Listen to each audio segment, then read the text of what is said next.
In this video, I'm going to talk about the Faan Sao knife hand strike. Now before I get into that though, I'm going to go over what I promised I would in the last video, talk about the second function of the Faan Sao.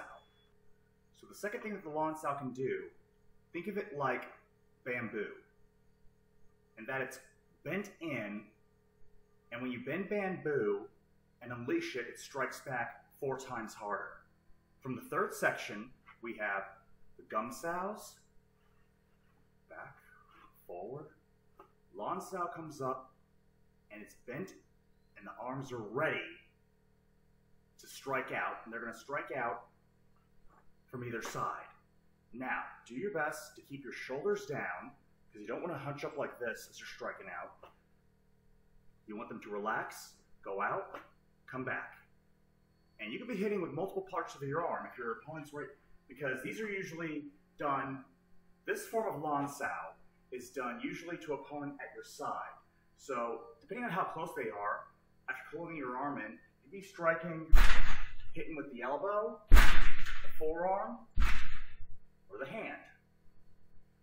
Now, when you do Faan Sao from the front, it strikes straight across, typically aiming for the throat. You'd also be aiming for the chest, or the nose, or upper lip.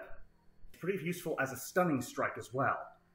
Going for the eyes, because the second thing that this can do, so when you're striking up this way, you cover your opponent's eyes so they can't see the other hand that's striking in low.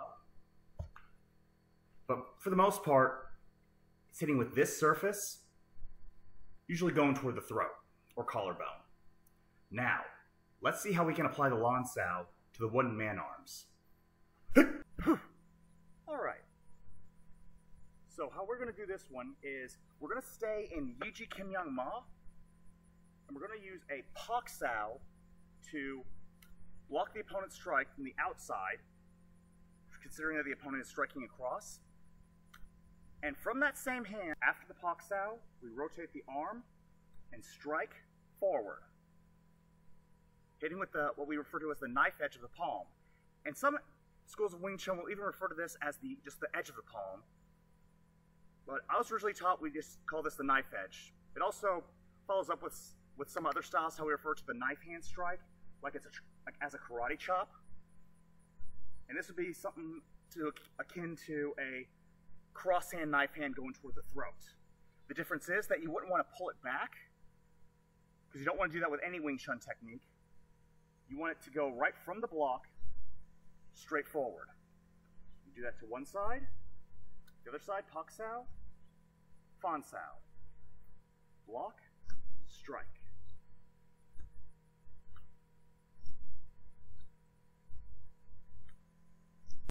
You can also use the Faan Sao with a Faan Sao.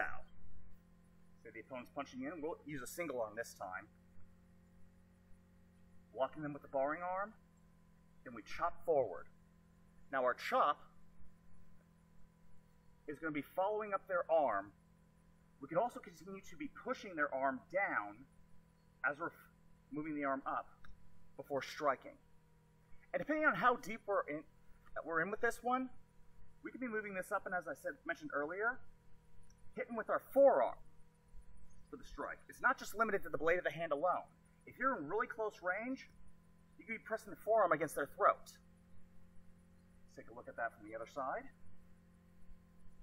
Block the Faan Sao, pushing the forearm against the throat.